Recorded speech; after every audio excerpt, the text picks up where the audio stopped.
Hello everybody. In today's video we are going to analyze the last and of the five pillars of Islam.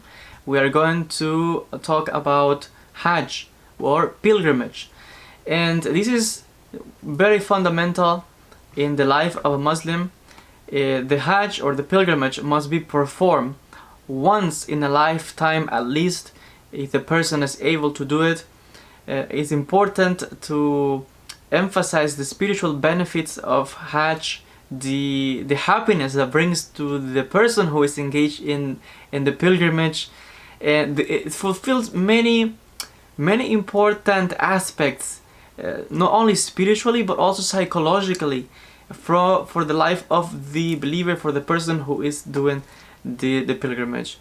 The Hajj takes place every year between the 8th and the 12th day of the 12th month of the lunar calendar in the Islamic tradition, and is significant because it has been established, ordained for a Muslim person. During this time, of course, the Muslim who is engaged in Hajj, in pilgrimage, must be ritually pure.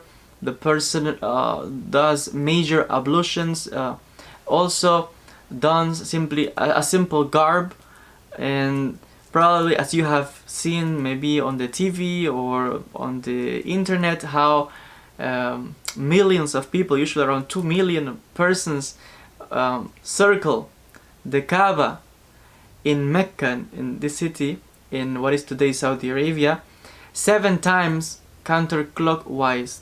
And of course there are different other stages in the whole time that Hajj or the pilgrimage lasts, and there are special, of course, ordinances and regulations, steps that a Muslim person must observe and do in order to fulfill the requirements of all the steps that take to do the Hajj, the pilgrimage.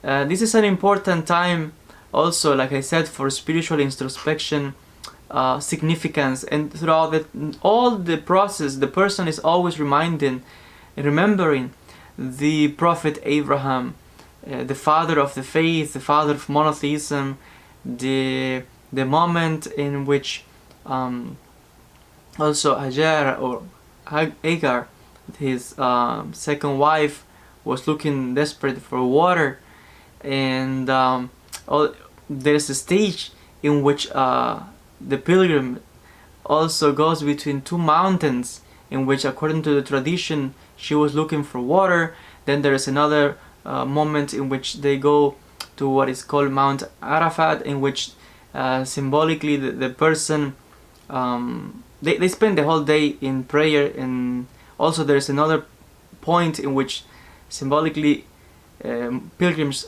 throw stones, as the stoning the devil is a reminder that according to the Islamic understanding, the devil tried to convince Abraham not to sacrifice his son. So there are many stages, that's my point, in which it's all like a journey. It's a journey basically in the search of God, if you think in a very deep and meaningful level. It's a journey of connection with the divinity, in walking in the steps of the great prophets, because this has been done by prophets from the time of Abraham. Because it's also, according to the Islamic tradition, the Kaaba, as probably you have seen it on TV, this the house of God, or this cubic structure covered with black clothes, and Muslim people walking around 7 times. This, according to the tradition, this place was built by Abraham and his son Ishmael. And even another tradition says that this goes back more older time, from the time of Adam. So it's very significant, and according to the Islamic understanding, the prophets fulfill this Hajj, this pilgrimage. It's a spiritual journey, and therefore for the Muslim person today who engages in Hajj is walking in the footsteps of the prophets, the same place, and doing the same thing. So it's a very spiritual and deep moving moment and transformation that the life of that person will not be the same after Hajj.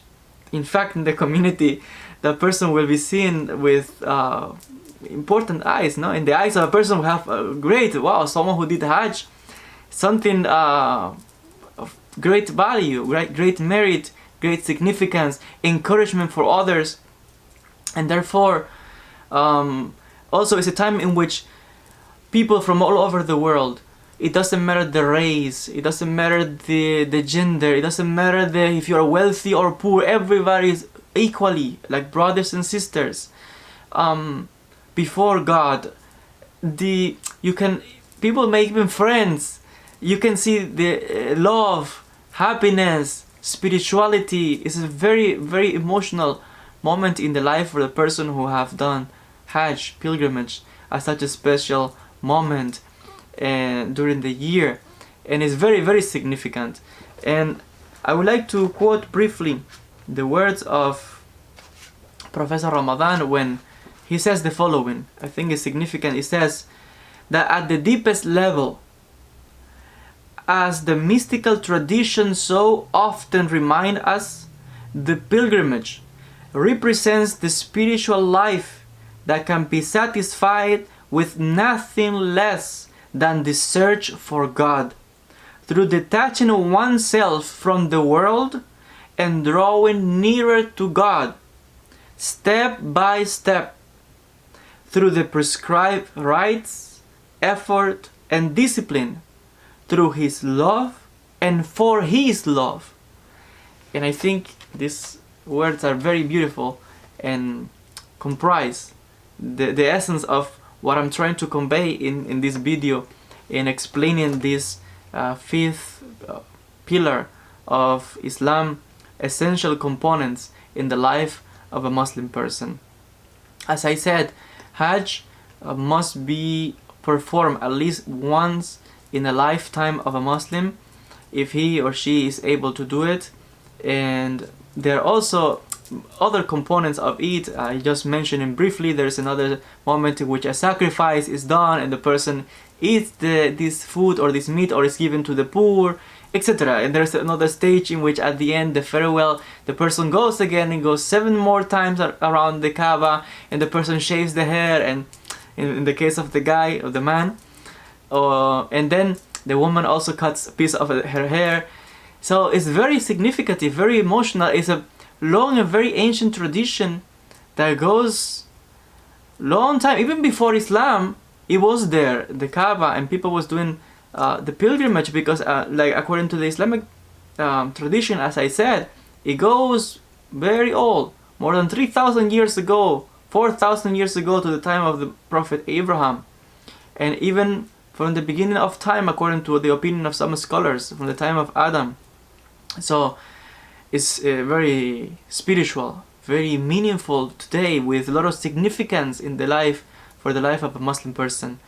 So Hajj is very, very important. That's why it's one of the 5 pillars of Islam. As always, I want to thank you for your attention.